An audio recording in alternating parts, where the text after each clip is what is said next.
Bonjour et bienvenue dans l'invité du jour. C'est toujours un plaisir de vous retrouver dans un nouveau numéro. Au nom de la vie, c'est le titre le titre du livre de Marie Wilma Sikou Tessélé, paru le 12 mars dernier aux éditions L'Harmattan en Côte d'Ivoire. Cet ouvrage sur la dépression et ses méfaits se veut une source d'espérance pour celles et ceux frappés par ce mal. Aujourd'hui encore, la dépression est un sujet tabou en Afrique. Pourtant, notre invité du jour n'a pas hésité à en parler de cette période sombre de sa vie. Et elle dévoile aujourd'hui ce long cheminement vers la guérison. Elle était venue sur ce plateau de Gammon 24 pour parler d'elle et de son parcours. Bonjour Marie-Wilma Sikou-Tessélé. Bonjour Sabrina. Bienvenue sur le plateau de Gammon 24. Merci de me recevoir. Très bien. Alors, parlez-nous de cet ouvrage autobiographique quand même de 146 pages, Un coup de lumière sur la dépression. Parlez-nous de ce livre. Un coup de lumière, j'espère. J'espère pour un sujet tabou. Oui. Un sujet tabou en Afrique et je suis quelqu'un qui est passé par un long combat, donc qui est toujours dans le combat. Et donc j'ai fait plus de 7 ans de dépression. Oui. Dépression au stade chronique et j'ai voulu écrire un livre, pas à la base, c'était pas pour publier un livre. En fait, c'était le seul moyen que j'avais pour pouvoir, je crois, me maintenir en vie, en quelque sorte. Voilà. Donc j'écrivais, et puis ça a fait un tas de... Ça a été un besoin Voilà. ressenti Je de ne mettre tout faisais ça que sur ça. écrit. Voilà, j'avais rien d'autre à faire de toute façon, donc Oui. je n'avais plus qu'à écrire, et puis voilà. Donc, Nous pensions quand même tous avoir une idée sur ce que c'est la dépression. Mais c'est quoi exactement la dépression? À quel moment on se dit ça c'est une pathologie ou juste un moment de déprime? Pour moi personnellement, la dépression, à un certain stade, ça devient une maladie, en fait. Ça devient une maladie parce que les gens font des confusions entre la déprime, un coup de barre, un blues et la dépression. Non. Moi, je définis la dépression comme une réelle maladie, comme les scientifiques aussi le disent, parce qu'arrivant à un stade où on n'a plus en fait envie de vivre, c'est déjà un stade très grave où on a des pulsions, des tentatives des tentations de suicide et tout le reste. On n'a plus envie, on n'a plus goût à la vie. C'est une maladie parce que ça vous bousille la vie quand même.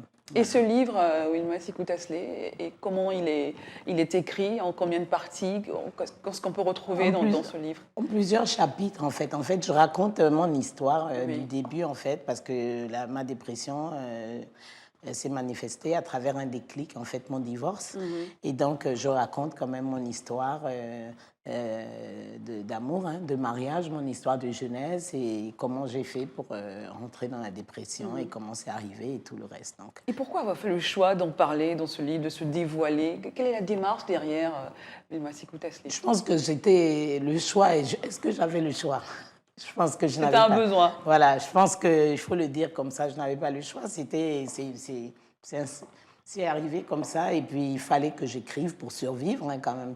Et puis au fur et à mesure, je me dis que ça peut vraiment aider parce que le nombre de personnes qui vivent dans la dépression, c'est surtout en Afrique et qui ont honte de ça. Il fallait peut-être mettre un visage dessus et pour pousser les gens à ne pas se laisser mourir pour quelque chose qui peut être qu'on peut gérer en fait.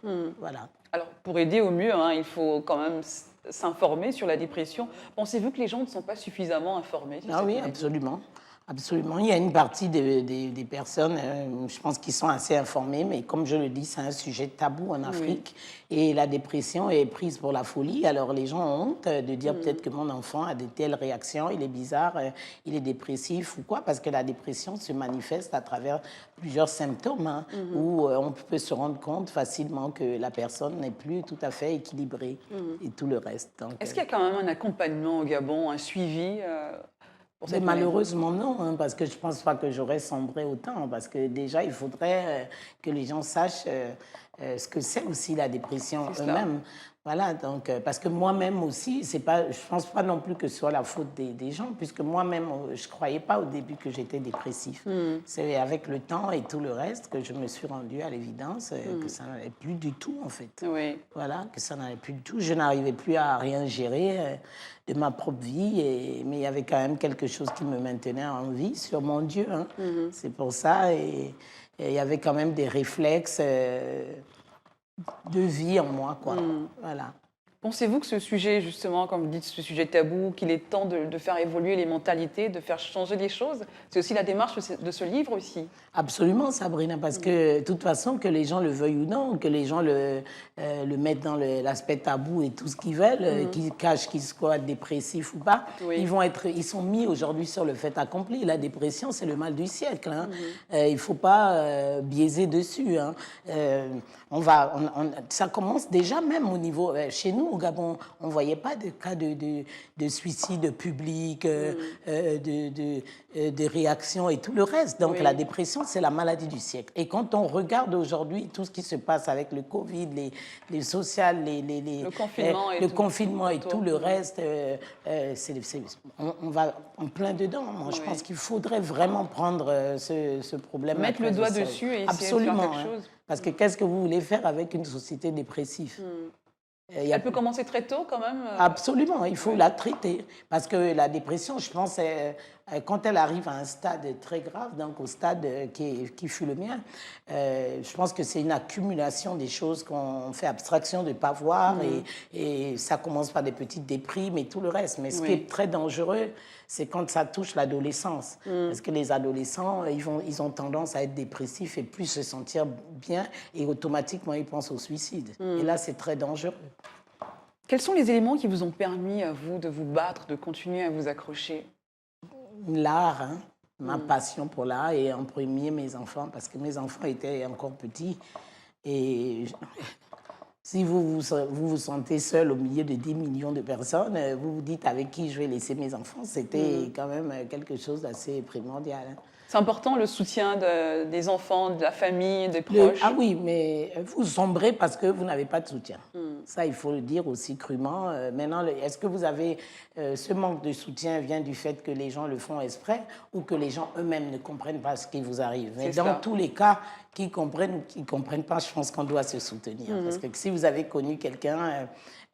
qui n'est plus tout à fait en elle, je pense que vous le savez, hein, on n'a pas besoin de dire si Sabrina, elle est chez elle, elle a des réactions qu'elle n'a pas l'habitude d'avoir, elle coupe ses cheveux, elle fait des trucs, il faut prendre des nouvelles. Il faut prendre des nouvelles, il faut regarder autour de soi et tout le reste. C'est important. Et vos enfants ont été justement cette épine dorsale. Ils ont pris un coup aussi. Hein. Mes enfants, ils ont combattu la dépression. Hein. Ma fille aînée, mon fils, tous. Parce que si vous avez une mère qui est dans cet état et qui représente le père et la mère, et que si elle a la dépression, qu'est-ce que... Et que pense votre fille aujourd'hui de cette démarche, ce livre? Elle vous encourage? Ah oui, les deux, les trois même, les deux. Les deux. L'autre, elle s'est mariée dernièrement. Je suis heureuse de ça parce qu'elle a pu faire face à tous ces petits démons aussi, hein, si on veut. Et donc, il m'en reste deux. C'est mon combat primordial, en fait, mettre mes enfants sur la voie de voilà. Très bien. Alors, vous parliez de l'art. Quelle est la place vraiment de l'art et de la religion dans vos processus, dans ce processus de guérison aujourd'hui? Ça m'a maintenue en vie, hein, parce que je suis une passionnée d'art. Oui. Je suis une passionnée d'art. Je ne sais rien faire d'autre. Je sais faire plein de choses, mais particulièrement l'art, c'est un axe. Je mets un accent particulier sur l'art et donc ça m'a permis de m'accrocher parce qu'il n'y a que ça qui fait rêver. Hein. Qu'est-ce qui vous fait rêver aujourd'hui, Sabrina? Qu'est-ce qui vous apaise au-delà du spirituel? La musique, la beauté des fleurs et tout ça, c'est le monde artistique, des choses simples, des choses, l'essentiel de la vie. Et donc, je me suis accrochée à ça. Et l'aspect spirituel, je pense que ça s'est juste développé parce que moi, j'ai été élevée par ma grand-mère. Je suis artiste, mais je suis baptisée, communiée, confirmée, communion solennelle. J'ai juste le seul sacrement que j'ai pas, c'est celui du mariage. Très bien. Donc, je servais la quête, la messe. Donc, c'est quelque chose qui est revenu, comme on dit spirituellement. J'ai retrouvé juste la maison du Père, quoi. Voilà. Vous définissez comme une Africaine. Vous avez longtemps vécu en Côte d'Ivoire. Longtemps en Côte d'Ivoire, non. J'ai beaucoup d'amitié, hein, de famille en Côte d'Ivoire et d'ailleurs même ailleurs, hein, hors de la Côte d'Ivoire, parce que les gens ils font une fixation sur la Côte d'Ivoire, mais le pays qui m'a appris l'art en priorité, c'est le Sénégal. Le Sénégal. C'est le Sénégal. Donc j'ai pas mal d'amis, de relations au Sénégal, en Côte d'Ivoire, au Ghana aussi, au Cotonou, parce que mes enfants sont béninois. Donc, c'est pour ça que je parle de panafricanisme. Panafricanisme. Voilà, je parle de panafricanisme. Panafricanisme, pas Je africain. me Panafricanisme. définis comme, d'ailleurs, je le dis, que je suis de nationalité africaine d'origine gabonaise. C'est cela, c'est cela. Voilà. Très Donc, bien. Alors, votre passion pour l'art, justement, vous a emmené à mettre sur pied une galerie d'art. Parlez-nous de Cayenne Galerie, qui vous fait parler on parle de cette galerie de partout en ce moment. The Cayenne Gallery, c'est une galerie en fait qui existait déjà. Hein. Il y a plus de 20 ans. Hein.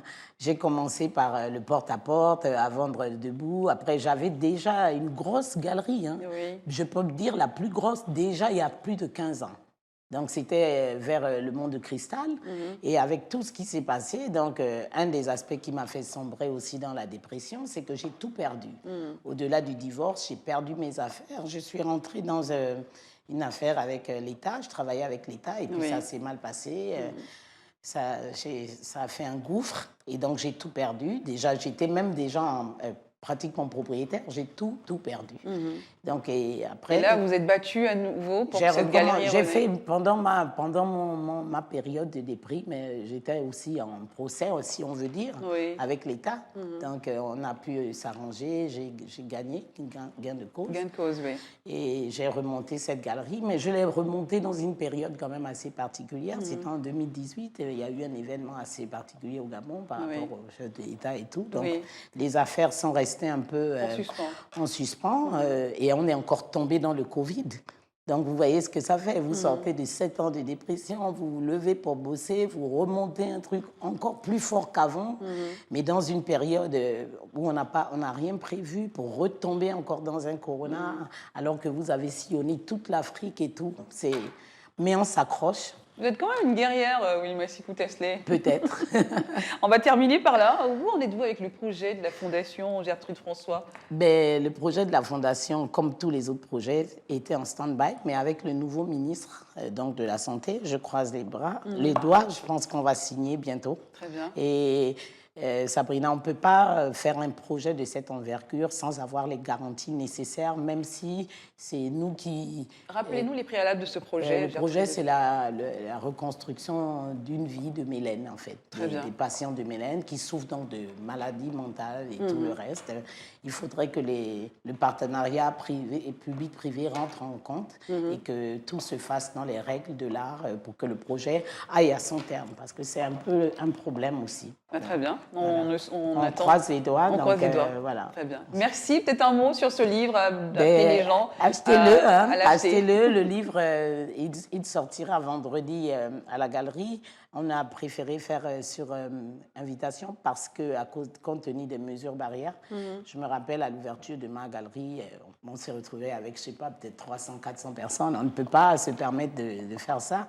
Et ensuite, il sera vendu à la Maison de la Presse. La Maison de la Presse. Il sera vendu au kiosque du Radisson et à la pharmacie du commissariat central. Du commissariat central. Voilà. Très bien.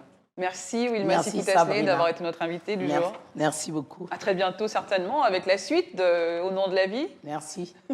Voilà, merci à vous également d'avoir été les nôtres. Nous recevions à l'instant comme invité du jour Wilma Sikou-Tesley qui était des nôtres. Elle est venue nous parler justement de ce livre Au nom de la vie, un livre qui fait la lumière sur la dépression et sur le cheminement de la guérison. À très bientôt, l'aventure se poursuit avec un nouvel invité sur Gabon 24.